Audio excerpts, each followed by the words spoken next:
Isang mapagpalang araw, ako po ay may mensahe sa bawat isa sa atin. Sapagkat naniniwala ako na ang Diyos po ay may dakilang plano at layunin sa ating mga buhay. Hindi lang po tayo nalikha upang kumain, matulog, magtrabaho, mag-asawa, magpamilya, tumanda at mamatay. Ngunit may dakilang plano ang Diyos para sa atin. Kaya po gusto kong ipahayag sa inyo ang mensahe ng kaligtasan. Sa history po ng tao, nilikha po niya si Eva at Adan ayon sa kanyang wangis, sabi sa Genesis 1:27. Ngunit ang tao po ay nagkasala at nalayo po siya sa Diyos. Nagkaroon ng gap at namatay po ang espiritu na galing sa Diyos.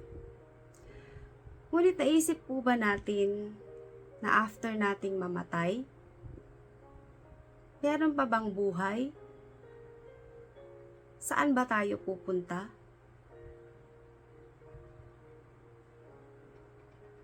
Ang sagot po ay meron pang buhay. Una na pong namatay ang espiritu. Pangalawa po, at the age of 80,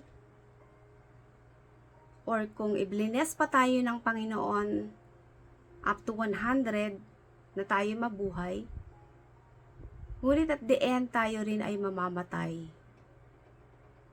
Ang ating pisikal na pangangatawan or ang ating body ay babalik sa alabok. At pangatlo, ang ating kaluluwa ay mamamatay. Ngunit ang nakakatakot, ang kamatayang ito ay hindi mamatay-matay. Sapagkat ang ating kaluluwa ay may destinasyon. Ito ay sa langit o sa impyerno. Ang destinasyon ng buhay na walang hanggan. Kung ikaw ay ligtas, meron kang buhay na walang hanggan sa langit. Kung ikaw naman ay hindi ligtas, ikaw ay may buhay na walang hanggan sa impyerno. Sabi po sa Romans 3:23, sapagkat ang lahat ay nagkasala at walang nakaabot sa kalwalhatian ng Diyos. Kaya lahat po tayo ay nagkasala dahil sa minanang kasalanan natin kay Eva at Adan. Kaya walang matuwid, wala kahit isa. At sabi sa Romans 6:23, ang kabayaran ng kasalanan ay kamatayan.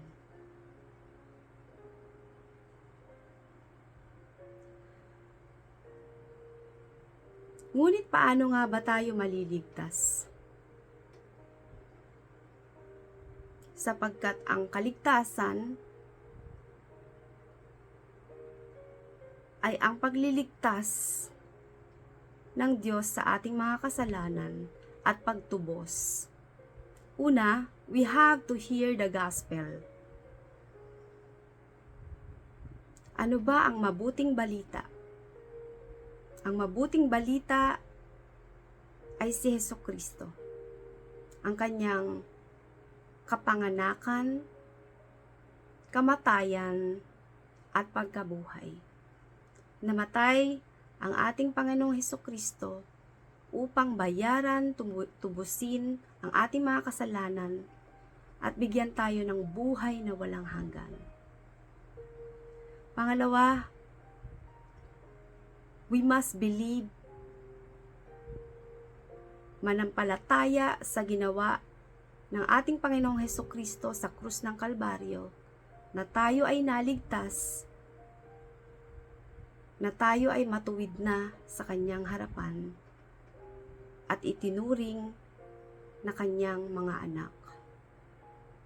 Sabi sa Romans 10:9-10, kung ipapahayag ng ating mga labi na si Hesukristo ang ating Panginoon at mananalig tayo ng buong puso na siya'y muling binuhay ng Diyos, ay maliligtas tayo.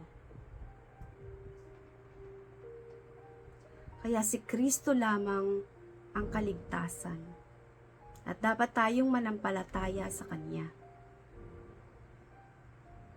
At pangatlo,